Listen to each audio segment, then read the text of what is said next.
Today, Grave Explorations is in the heart of Orange County, California, to explore Anaheim Cemetery. It is one of the oldest active cemeteries in the county and is the resting place of some of the area's pioneering families. So come walk with me and let's see what we'll find. There are many monuments and headstones here, but the first one to catch my eye was this little marker inscribed, "Our Baby Ruth." Ruth was the infant daughter of farmer William J. Smith and his second wife, Marphia. William died in 1900 at the age of 70 and is located a few rows down from Ruth. He rests beside his first wife, Hannah, who passed in 1875. The Wiesel family occupies a large plot in the cemetery, and there you will find Peter J., who owned and operated an early automobile dealership and garage in town. It's seen here in this July 4th, 1912 photograph. The Wiesels were among the earliest families to settle in Anaheim, which was founded in 1857 by German grape growers who moved down from San Francisco. With its favorable climate and abundant water from the Santa Ana River, Anaheim became the state of California's top wine producer. But sadly, it didn't last. In the mid-1880s, a mysterious virus devastated the vineyards, forcing the farmers to change crops. Valencia oranges became the crop of choice, and the city thrived on into the 20th century. Other industries would soon follow. However, it wasn't until the 1950s when a man named Disney and his cartoon mouse showed up that, well, that's another story. Anaheim Cemetery was founded in 1866. Originally called God's Acre, it was the first non-Catholic cemetery in the area. The founders wanted to create a graveyard where peoples of all faiths would be welcome.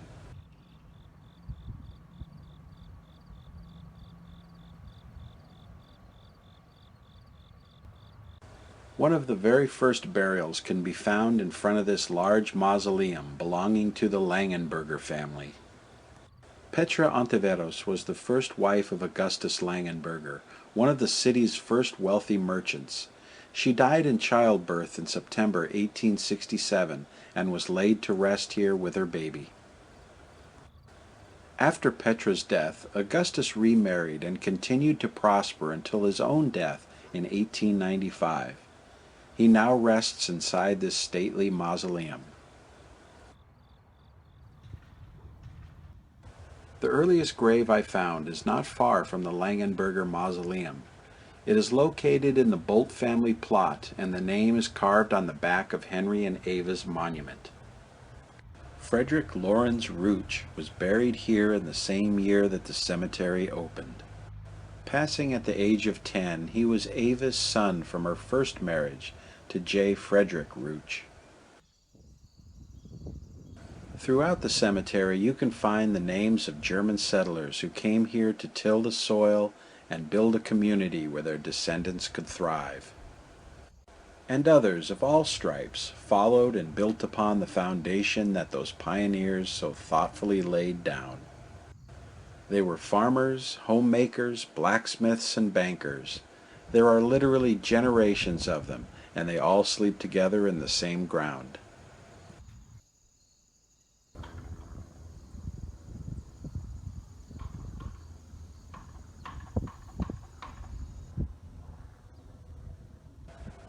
In the late 1800s, another group of people came here from a place that seemed worlds away, but they worked just as hard and for far less reward. Today there is a special section of the cemetery set aside just for them. It is here in this peaceful corner where a small grove of rare dawn redwood trees stand. For a time it was believed that these trees were extinct. It wasn't until they were rediscovered in Sichuan, China in 1948 that the myth was dispelled. A few of the trees were transplanted here to honor the memory of the Chinese laborers who came over in the 19th century. They worked in the fields for money to support their families back home. Some of the laborers did not live to see their homeland again, and it was the custom that they would be buried in paupers' graves in God's acre until enough money was raised to send the remains back to their families in China. One can only hope that these rare trees give some measure of peace and comfort to the nameless souls who remain.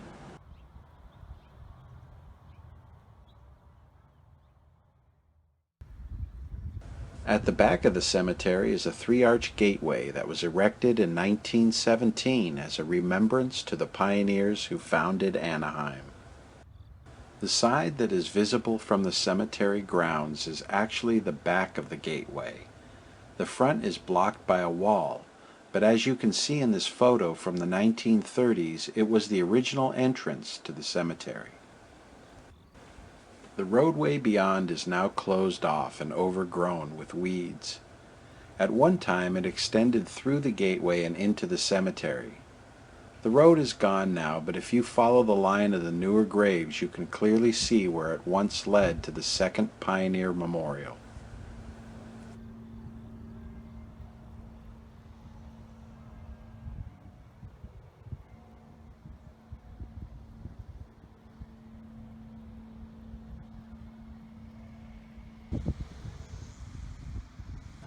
The second memorial was erected by Marie Horstman Dwyer in 1930, and with a stanza borrowed from John Greenleaf Whittier's poem At Sundown, it seems to speak to future generations.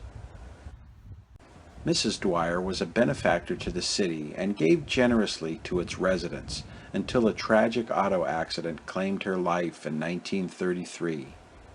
She is buried not too far from the monument that she dedicated to her forefathers. A few of the most prosperous Anaheim families built grand mausoleums. Here is John L. Schumacher, the soda water baron, and the aforementioned Langenbergers. There is the Rimpaws, who made a fortune in the mercantile business.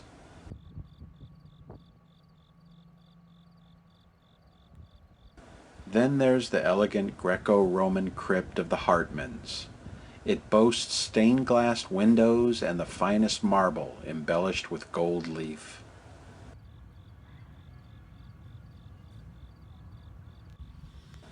For most of the people laid to rest here, the end came suddenly, without warning. So a simple headstone, that is if they had one at all, was how they spoke to the ages about who they were. Many have epitaphs composed by loved ones that were chiseled into the stone along with their names and dates.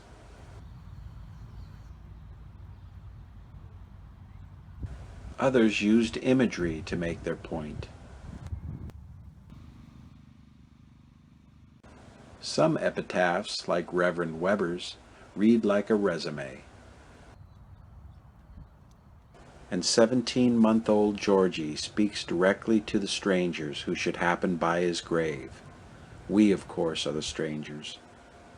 And others, like Charlie Hill's, are passionate expressions of sorrow that cry out to the time when all souls will be reunited, never, never to be parted again. Military veterans can be found in every cemetery throughout the United States, and Anaheim is no different. But Anaheim is special for its large number of American Civil War vets. 56 of them to be exact rest beneath the sycamore trees. And even more special is the one veteran who fought in the War of 1812. Before he became a second lieutenant in the United States Army Air Corps, Jack Skinner grew up in Anaheim, and according to the 1940 census, he lived only a few blocks away from this cemetery. Answering his country's call during World War II, he was assigned to the 467th Bomb Group as a pilot of a B-24 Liberator. The crew named the bomber Devil's Hostess. On April 11, 1944, after a mission to the Focke-Wulf factory in Aschersleben, Germany, Jack's airplane crash-landed in Stalham, England. Tragically, the crash resulted in the loss of the entire crew of 7 men. Jack now lies in the American Military Cemetery in Cambridgeshire, England. A cenotaph was placed here in his hometown beside the graves of his baby sister and his grandmother Josephine Nebelung. This small obelisk belongs to John Owen Jones, who was born in Wales in 1832. Lured to California by the gold rush of 1849, John eked out a living as a miner. In the 1860s he joined the Yuba Light Infantry, a National Guard unit whose purpose was the protection of the goldfields. By 1870 he was back to mining with his brothers George and Richard. A sufferer of tuberculosis, John traveled south to Anaheim, and this is where he now rests, beneath a stone donated by his old National Guard unit. Not far from the Pioneer's Gate is a granite monument that marks the grave of Ezra Kellogg. Born in 1795, Ezra joined the Ohio militia at 17 and fought in the War of 1812, where he rose to the rank of sergeant. He is one of only 8 known veterans of the war to be buried in California. After the war, Ezra became an Episcopal minister. His work in the church eventually brought him out west. One of Reverend Kellogg's last works was to establish St. Michael's Episcopal Church in Anaheim. The old chapel of that church, built in 1876, is still standing to this day. Ezra Kellogg passed away in 1878 at the age of 83. The monument and plaques that mark his grave were placed here years later in recognition of a man who fought against the last foreign army to occupy American soil. William Fithian was born in Ohio in 1830 and was a farmer who moved to California shortly after statehood. When the Civil War broke out, he joined the 6th California Infantry and was stationed at Benicia Arsenal in San Francisco. After the war, he returned to Southern California and to farming. He passed away in 1912 and rests here. There are 56 Civil War veterans buried throughout Anaheim Cemetery. However, in one section there are 5 boys in blue who are buried together. They are in a plot that was donated by Irwin Barr back in 1895. He too was a veteran of the Grand Army of the Republic and a landowner in Anaheim. Mr. Barr wanted to make sure that any veteran who couldn't afford a grave of their own would have one at no charge. One of the veterans to benefit from Barr's generosity was William Burton Crandall. In his old age, William liked to tell the story of how he came to fight for the Union and how a chance encounter most likely saved his life. The story went something like this. He was 12 years old in 1863 when he was traveling with his family by steamboat on the Hudson River. During the voyage, he struck up a conversation with a man who had just been drafted into the army. The man offered William $300 to serve in his place. Knowing that his parents would never approve of the bargain, he accepted the man's offer anyway and slipped away from the boat when it reached port. Lying about his age, William joined the Army and was assigned to the 52nd New York Infantry. By the following year he was in the thick of the fight. He was wounded in the hand at Fredericksburg, Virginia in May 1864. Despite that, he was back at the front lines within a few days. This time it was at Spotsylvania Courthouse, and it was some of the fiercest fighting of the war. During the battle, William was shot in the head. Miraculously, he survived and woke up at an army hospital. While he was recovering, an unexpected visitor stopped by to shake his hand and asked him how old he was. "My God," the visitor exclaimed when he heard the answer. "I didn't know we were filling our ranks from the cradle." The visitor was none other than President Abraham Lincoln, who signed Special Order 140 that discharged William Crandall on account of his age, which was a tender, though battle-hardened 13 years. When William Crandall passed away in 1945 at the age of 94, His body was lowered into this grave that went unmarked for 61 years. In fact, if it were not for the tireless efforts of the sons of the Union veterans of the Civil War, William's story, like his grave, might have been forgotten forever. But in November 2006, they dedicated a headstone at his grave, a small but nonetheless noble honor for a man who fought to preserve the Union and eradicate the sin of slavery from the land. And William holds the distinction of being the last surviving veteran of the war between the states to reside in Orange County. These are just a few of the stories of the people who built Anaheim. The original settlers could hardly imagine the place that it has become in the 21st century. But if they could see it now, they would see things that would look familiar, such as love of family and pride in the community, as well as confidence in a better future that's right around the corner. If I may quote a different stanza from the same Whittier poem that graces the Pioneer Monument, I believe it sums up best what I'm trying to say. More dear as years on years advance, we prize the old inheritance, and feel as far and wide we roam, that all we seek we leave at home.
Thank you for watching, and please like and subscribe to my channel for more grave explorations.